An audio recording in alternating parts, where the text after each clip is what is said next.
شادی کے بعد جب ذمہ داریاں بڑھ جائیں گی تو چھوٹے شاہ صاحب خود بھی اس طرف متوجہ ہو جائیں گے۔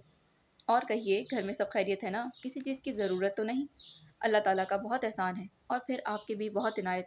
مجھے تو کہنے کی ضرورت بھی نہیں پڑتی اور ہر چیز گھر میں آ جاتی ہے، مولوی صاحب نے کہا، پھر قدرے توقف سے بولے، آج میں بہت مشکل بات کرنے آیا ہوں آپ سے، سمجھ میں نہیں آ رہا کیسے بیان کروں۔ مشکل؟ کیسی مشکل درپیش ہے آپ کو؟ دیکھیں مولوی صاحب، یہاں کی کوئی بات باہر نہیں نکل سکتی، اس لیے آپ بلا جھجک سب کچھ کہہ دیں۔ کیا کسی بچی کا مسئلہ ہے؟ جی، مسئلہ تو بچی کا ہے، وہ رک رک کر بولے، لیکن میری نہیں، گاؤں کی ایک بچی کا مسئلہ ہے۔ کہیے کیا مسئلہ ہے؟ پیر صاحب، میں حویلی کی عزت و آبرو کے لیے جان دے سکتا ہوں، لیکن آج میرے کان میں ایک ایسی بات پڑی ہے کہ میں دہل کر رہ گیا۔ میری دعا ہے کہ یہ سب کچھ جھوٹ ہو، لیکن آپ جانتے ہیں کہ ہر دعا قبول نہیں ہوا کرتی۔ پیر صاحب کے چہرے پر تناؤ کے آثار پیدا ہو گئے۔ آپ کہنا کیا چاہتے ہیں کھل کر کہہ دیں۔ میری زبان لڑکھڑا رہی۔ ہم آپ کو حکم دیتے ہیں مولوی صاحب کہ جو کچھ کہنے کے لیے آپ یہاں آئے ہیں وہ کہہ دیں۔ پیر صاحب نے اپنے مخصوص حکمی انداز میں کہا، جس کا مطلب تھا کہ اب مزید انکار کی کوئی گنجائش باقی نہیں۔ مولوی صاحب نے گہری سانس لی اور سر جھکا کر بولے، کل رات گاؤں کی ایک بچی اغوا ہوئی تھی، تقریباً اسی طرح جیسے پچھلے دنوں نسیم اغوا ہوئی تھی۔ گاؤں کی بچی اغوا ہوئی تھی؟ کون سی بچی؟ ہم تک تو کوئی اطلاع نہیں پہنچی۔ پیر صاحب بولے، اور نسیم کا تو سب کو علم ہے کہ وہ اغوا نہیں ہوئی تھی، اور اگر ہوئی بھی تھی تو اس میں کچھ اس کی اپنی مرضی بھی شامل تھی۔ میرے پاس مصدقہ اطلاع ہے کہ نسیم کو بھی اسی مرضی کے بغیر اغوا کیا گیا تھا، اور کل جنت بی بی کو بھی اس کی مرضی کے بغیر ہی اغوا کیا گیا تھا۔ پیر صاحب نے مزید کچھ کہنے سے گریز کیا۔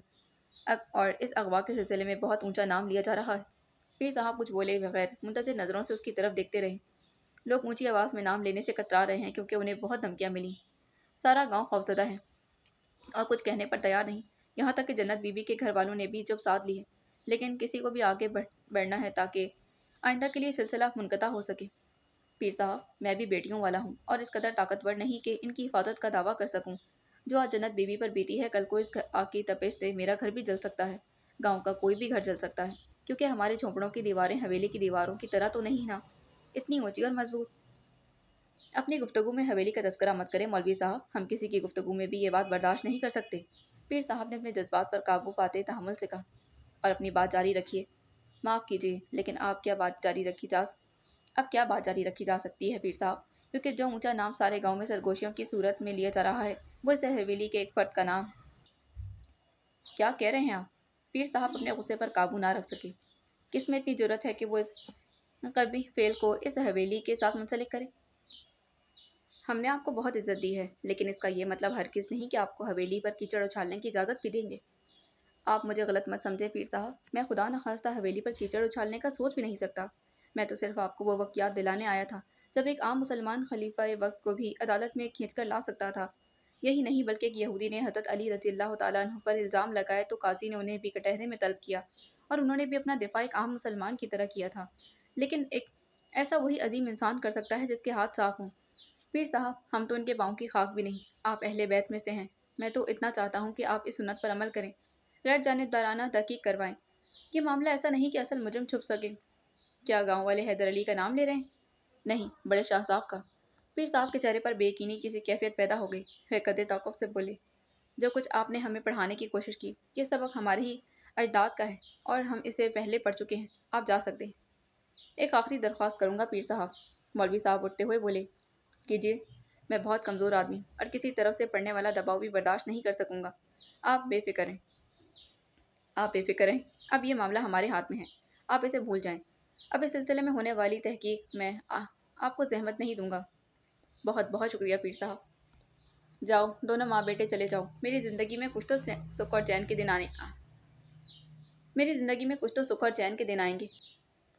منشی ان دونوں کو سامان باندھتے دیکھ چلا رہا تھا، سارا مغز تو یہ دونوں چرٹ کر گئے، جب دیکھو چک چک، جب دیکھو بگ بگ، کچھ تو زندگی اچھی گزرے گی میری۔ لیکن منشی کے تمام تر گولہ باری کے جواب میں وہ دونوں خاموشی اختیار کیے سامان باندھتے رہے۔ جب کما کما کر کھلانا پڑے گا نا تو نانی یاد آ جائے گی، وہ پھر چلایا۔ پر بتا دوں، نانی کو یاد کرنے کا کوئی فائدہ نہ ہوگا، جس عورت نے زندگی میں کسی کو کوئی فائدہ نہ دیا ہو، اب مرنے کے بعد کسی کو کیا فائدہ دے گی؟ بیٹا، نانی کو یاد کرنے کا کوئی فائدہ نہیں تو نقصان بھی نہیں ہوگا۔ اب ماں بھی میدان میں اتر آئی تھی، کہیں غلطی سے کسی دن گھبرا کر دادی کو نہ یاد کرنے لگنا، بھوت بن کر چمٹ جائے گی تم سے اس کی بدروح۔ خبردار جو میری ماں کے متعلق ایک الٹی سیدھی بات بھی کی تو زبان کھینچ لوں گا۔ ماں کچھ بولنے ہی لگی کہ اچھو نے منہ پر ہاتھ رکھ کر چپ کروا دی۔ میری ماں کے ساتھ تو اس عورت کو خدا واسطے کا بیٹھ تھا۔ منشی کے ہاتھ نیا موضوع لگ گیا۔ کبھی سکھ کا سانس لینے دیا ہو اس غریب کو، بالآخر مار ہی چھوڑا اسے، پر چین پھر بھی نہیں آیا۔ روٹی پکا کر دی تو کبھی کچی کبھی جلی ہوئی، سالن میں نمک ہمیشہ تیز کر دیا، کپڑے دھونے کی باری آئی تو اپنے دھو کر الگ ہو گئی، جھاڑو لگائی تو صرف اپنے کمرے میں گھلا گھلا کر مار دیا اس بیچاری عورت کو۔ میرا منہ مت کھلواؤ اچھو کے ابا، کبھی جو میں گننے بیٹھ گئی نا تمہاری ماں کے کرتوت، تو گاؤں بھر میں منہ چھپانے کی جگہ نہیں ملے گی۔ ہاں، اچھو نے پھر ماں کے منہ پر ہاتھ رکھ دیا۔ اماں، ابا ہمیں لڑ بھڑ کر الجھانا چاہتے ہیں تاکہ ہم یہیں رک جائیں اور شہر نہ جا سکیں۔ آپ خواہ ان کی باتوں میں آ جاتی ہیں، چلیں ہم جلدی سے تیار ہو جائیں۔ اچھو نے منہ پر سے ہاتھ اٹھانے کی ہی دیر تھی کہ اماں نے بغیر کوئی بات کہے صرف صوتی زراعت دے کر منشی کی ساری بات کو ملیا میٹ کر دیا اور مڑ کر کپڑے بدلنے کمرے میں چلی گئی۔ میں کہتا ہوں رک جاؤ ورنہ پچھتائے گی۔ بیٹا سونے کا تاج بھی تیرے سر پر رکھ دینا تو جو تیرا اصلی سرتاج یہیں رہ گیا تو سونے چاندی بھی تجھے کچھ نہ دے گا۔ منشی چلایا تھا، ایسے بوسیدہ اور مغز چاٹنے والے تاج کو سر پر سجا کر کیا کروں گی میں؟ تم اس گھر میں سکھ چین سے رہو، نہ میری اور نہ میرے بیٹے کی بک بک چک چک چک چک، اب تو مزے میں رہو گے۔ ماں نے کمرے سے نکلتے ہوئے تیر واپس پھینکا۔ چلے اماں۔ وہ نکل آئی تو اچھو نے سامان اٹھاتے پوچھا تھا، چل بیٹا۔ وہ بھی ٹاٹ کا پردہ اٹھا کر باہر نکلنے لگی کہ منشی تیبند سنبھالتے بھاگا ہے، جب تم دونوں جا رہے تو میں یہاں کس لیے رہوں گا؟ مولوی صاحب کی باتوں نے پیر صاحب کو جھنجھوڑ کر رکھ دیا تھا۔ وہ سوچ بھی نہیں سکتے تھے کہ کوئی ان کے کسی بیٹے پر ایسے الزام بھی لگا سکتا ہے۔ اضطراب کی کیفیت میں وہ کمرے کے اندر ایک سے دوسرے سرے تک ٹہلنے لگے تھے۔ ہمارا بیٹا، وہ بھی رجب علی، ایسی حرکت نہیں کر سکتا، کسی صورت نہیں۔ انہیں یقین نہیں آ رہا تھا۔ ٹہلتے ٹہلتے ان کی نگاہ دروازے سے جھانکتے ہوئے سخاوت علی پر پڑی تھی۔ باہر کیوں کھڑے ہو بیٹا، اندر آ جاؤ۔ سخاوت مسکراتے اندر آ گیا، لیکن پیر صاحب کے چہرے پر بے پناہ سنجیدگی دیکھتے اس کی مسکراہٹ کافور ہو گئی۔ کچھ ڈھونڈ رہے تھے بیٹا؟ بڑے بھائی جان کو تلاش کر رہا تھا۔ انہوں نے پرخیال انداز میں اس کی طرف دیکھا۔ بیٹھو بیٹا، اچھا ہوا کہ تم آ گئے، ہمیں تم سے کچھ کام تھا، حکم کیجیے۔ بابا جان، پیر صاحب کے بیٹھنے کے باوجود وہ مؤدبانہ انداز میں بولا، بیٹھ جاؤ سخاوت۔ انہوں نے پیار سے اس کا ہاتھ تھام کر اپنے قریب ہی بٹھا لیا۔ سخاوت منتظر نظروں سے انہیں دیکھتا رہا۔ ایک بات کا سچ سچ جواب دینا۔ جی۔ وہ کچھ نہ سمجھا۔ تجھے رجب علی سے زیادہ پیار ہے یا حیدر علی سے؟ سخاوت کے لیے یہ سوال بہت عجیب تھا۔ یہ تو بہت مشکل سوال ہے بابا جان، مجھے تو دونوں سے بے حد پیار ہے۔ خوب سوچو، یقیناً کوئی ایک تم سے سب سے زیادہ پیارا ہوگا۔ سخاوت کتنی دیر تک سوچتا ہے، پھر بولا، میری سمجھ میں نہیں آ رہا بابا جان، مجھے تو دونوں سے ہی یکساں پیار ہے، لیکن میرا خیال ہے کہ بڑے بھائی جان مجھے علی بھائی کی نسبت زیادہ چاہتے ہیں۔ یہ کیسے اندازہ لگایا تم نے؟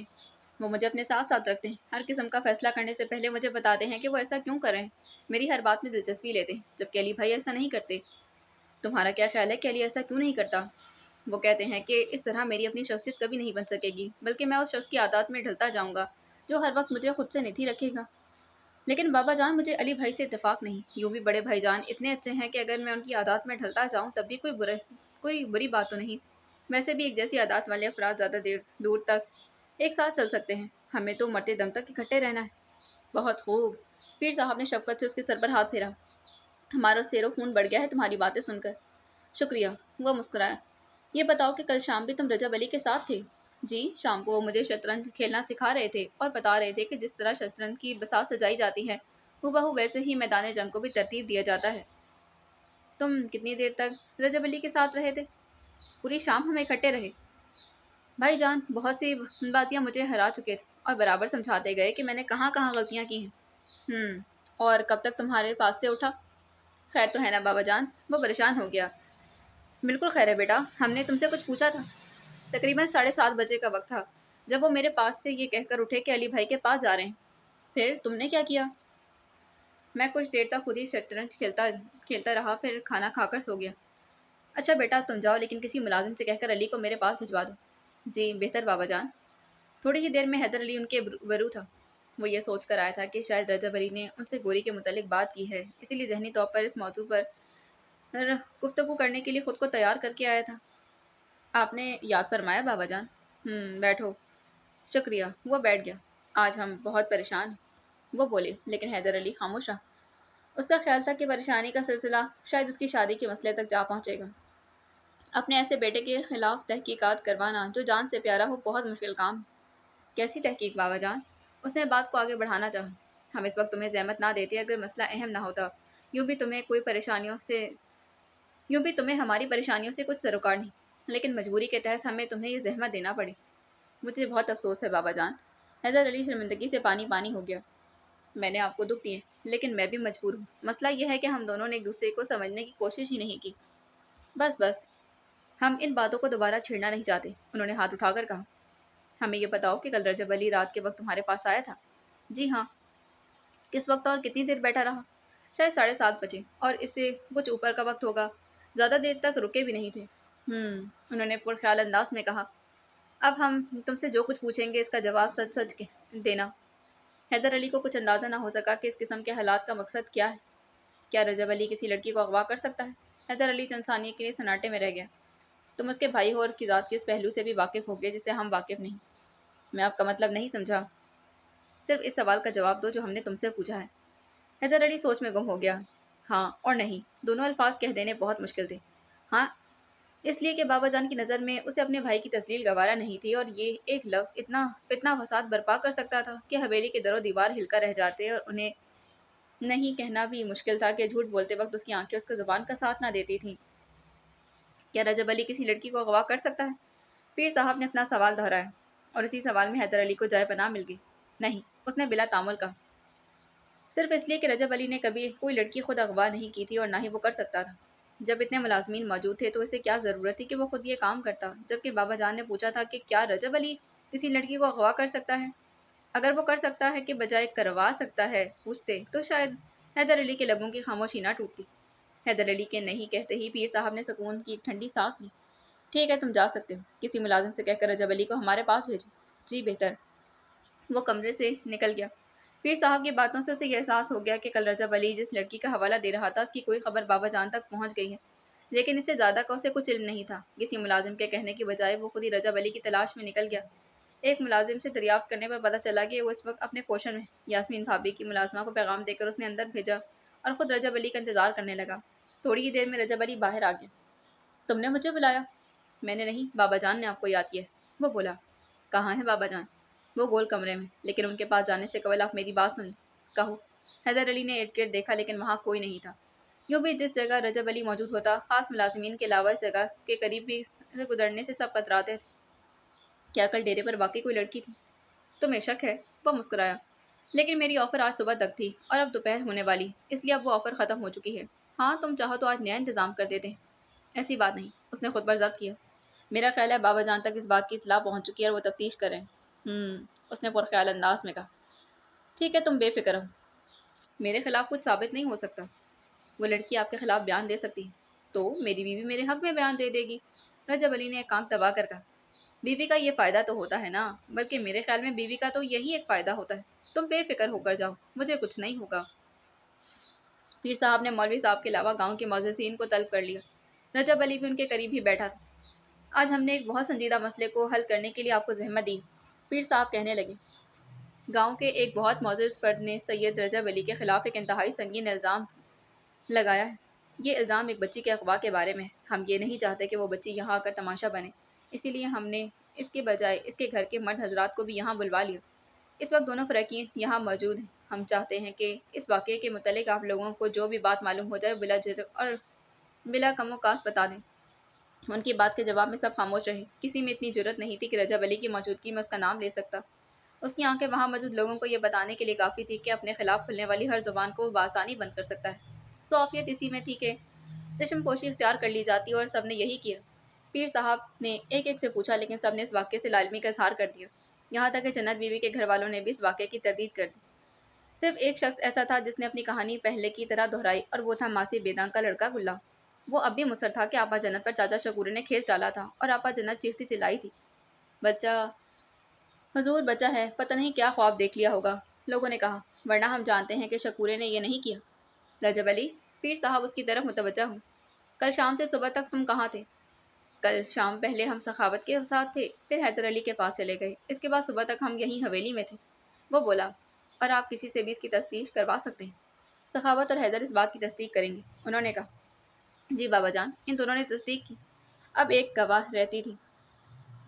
ویسے تو آپ سب کچھ زبان سے جان چکے ہیں کہ رضا رجب علی بے قصور، لیکن ہم چاہتے ہیں کہ آپ کے دل اس کے بے قصور ہونے کی گواہی دیں، ورنہ یہ خلش ساری زندگی کاٹنے کی طرح ہمارے دل میں بے بس رہے گی۔ پیر صاحب نے کہا، اگر تم ہماری بہو اگر تو ہماری بہو نے کہہ دیا کہ رجب علی بے قصور ہے تو اعتراض اور شک کی گنجائش باقی نہیں رہتی۔ گو کہ ہمارے گھرانے کی بہو بیٹیوں کا پردہ اس بات کی اجازت نہیں دیتا کہ اس کی آواز بھی کوئی غیر محرم سنے، لیکن چونکہ گو کہ آپ میں سے ہی ایک شخص نے ہمیں اہل بیت کی سنت کا حوالہ دے کر ہم سے انصاف طلب کیا، اس لیے اپنے جذبات کو دبا کر ہم اپنی بہو بیگم سے اس بات کی تصدیق یا تردید آپ لوگوں کی موجودگی میں کروائیں گے۔ وہ پردے کے پیچھے رہ کر اپنا بیان دیں گے۔ بابا جان، یہ آپ کیا کہہ رہے ہیں؟ رجب علی کا چہرہ سرخ پڑ گیا۔ آپ وہاں کمرے میں جا کر خود ان سے پوچھ لیں، اس میں کوئی حرج نہیں، لیکن پردے کے پیچھے ہی صحیح، ان کا یہاں آنا انتہائی غیر مناسب بات ہے۔ یہ ہمارا حکم ہے رجب علی، ہماری زندگی کا کوئی بھروسہ نہیں، آج ہیں کل نہیں ہوں گے، لیکن جاتے جاتے ہم اپنا اجلا دامن میلا نہیں کر سکتے۔ کیا جواب دیں گے ہم ان بزرگوں کو جنہوں نے عدل و انصاف کی اعلیٰ روایات قائم کی تھی؟ تم تو اس وقت مجرموں کے کٹہرے میں ہو اور تمہیں اس بات کا کوئی حق نہیں۔ گستاخی معاف بابا جان، جب بڑے بھائی جان پر کوئی الزام لگایا ہی نہیں ہے، یہاں تک کہ جنت بی بی کے والدین کے مطابق یہ واقعہ سرے سے پیش ہی نہیں آیا، تو پھر اتنا آگے بڑھنے کی کیا ضرورت ہے؟ حیدر علی نے مداخلت کی، اس تصدیق یا تردید کی ضرورت تو تب پڑتی جب اس بات کی افواہ سے زیادہ کوئی حیثیت ہوتی۔ جب یہ ثابت ہو گیا کہ جرم ہوا ہی نہیں، تو پھر تفتیش کس چیز کی ہو رہی ہے؟ ایک شخص نے اپنے آپ پر کچھ ہی گھڑ لی یا اڑتی اڑتی آپ تک پہنچ گئی کہ اور ان پر الزام لگا دیا، لیکن ثابت کیا ہوا؟ کچھ بھی نہیں۔ یہ تو ثابت نہیں ہو سکا کہ کل کوئی لڑکی اغوا ہوئی تھی۔ درست فرما رہے ہیں چھوٹے شاہ صاحب، بہت سے لوگوں نے بآواز بلند حیدر علی کی بات سے اتفاق کیا۔ پیر صاحب، یہ بات ہمارے لیے تکلیف دہ ہے کہ بہو بیگم یہاں تشریف لائیں۔ ایک بزرگ نے کہا، گویا آپ لوگ مطمئن ہیں کہ ایسی کوئی بات سرے سے وقوع پذیر ہی نہ ہوئی؟ پیر صاحب سب کی طرف دیکھ کر پوچھنے لگے، جی ہاں، تقریباً سب نے کہا۔ اور اب اس الزام پر مزید تحقیق کی ضرورت باقی نہیں رہی؟ جی بالکل۔ اور یہ کہ رجب علی بے قصور ہے؟ جی بالکل۔ یا اللہ، تیرا شکر ہے کہ تو نے ہماری عزت رکھی۔ پیر صاحب کلمہ شکر پڑھ کر اٹھ کھڑے ہوئے۔ بابا جان، گستاخی معاف، پوچھ سکتا ہوں کہ آپ کہاں جا رہے ہیں؟ رجب علی نے پوچھا، ہم شکرانے کے نفل پڑھنے جا رہے ہیں۔ لیکن بابا جان، معاملہ تو ابھی ختم نہیں ہوا۔ کیا مطلب؟ ہم چاہتے ہیں کہ ہمیں ہمارا حق دیا جائے۔ کیسا حق؟ جس شخص پر غلط الزام لگایا جاتا ہے اسے یہ حق حاصل ہوتا ہے کہ الزام کے جھوٹے ثابت ہونے پر وہ الزام لگانے والے پر قذف کا مقدمہ پیش کرے۔ ہم چاہتے ہیں کہ جس طرح آپ ہمیں بطور الزام اپنے اور اپنے اتنے لوگوں کے روبرو لائے، اسی طرح ہم پر الزام لگانے والے کو بھی بلائیں۔ پیر صاحب چند ثانیے تک خاموش رہے، پھر گویا رجب علی، بات یہ ہے کہ تمہارا یہ حق طلب کرنا غلط نہیں، لیکن ہمارا گھرانہ اتنے اونچے مقام پر کھڑا ہے کہ ہمیں درگزر کرنے کی روایت اپنانی چاہیے۔ طاقت رکھتے معاف کر دینے والے کو اللہ اپنا دوست بنا لیتا ہے۔ سبحان اللہ، سبحان اللہ! چاروں طرف سے صدائیں آنے لگیں۔ پیر صاحب کمرے سے نکل گئے۔ ان کے پیچھے گاؤں کے افراد بھی انہیں سلام کر کے باہر چلے گئے۔ کمرے میں اب صرف رجب علی اور حیدر موجود تھے۔ یہ کچھ اچھا نہیں ہوا۔ حیدر علی نے سگریٹ سلگا لی۔ کیا اچھا نہیں ہوا؟ رجب علی نے یوں کہا جیسے اسے کچھ علم ہی نہ ہو۔ آپ جانتے ہیں کہ میرا اشارہ کس بات کی طرف؟ تمہارے نزدیک اچھا ہونے کا کیا مطلب ہے؟ یعنی کہ یہاں موجود سب لوگ میرے خلاف گواہی دیتے؟ میرے نزدیک اچھا ہونے کا مطلب یہ ہے کہ ایسی صورتحال پیدا ہی نہ ہوتی۔ یہ تو ایک طرح سے اچھا ہی ہوا۔ بابا جان کی نگاہوں میں میری قدر و منزلت میں اضافہ ہوا، کمی نہیں آئی، اور یہ بھی اچھا ہوا کہ گاؤں والے میری آنکھوں کا اشارہ سمجھ گئے۔ آئندہ وہ چوں کرنے کی حماقت بھی نہیں کریں گے۔ ویسے حقیقت تو تم بھی جانتے تھے، اور جانتے بوجھتے ہوئے تم نے میرا ساتھ دیا، تو کیا یہ اچھا تھا؟ نہیں، اچھا تو یہ بھی نہیں تھا، لیکن ساتھ میں نے آپ کا نہیں، بھابھی کا ساتھ دیا۔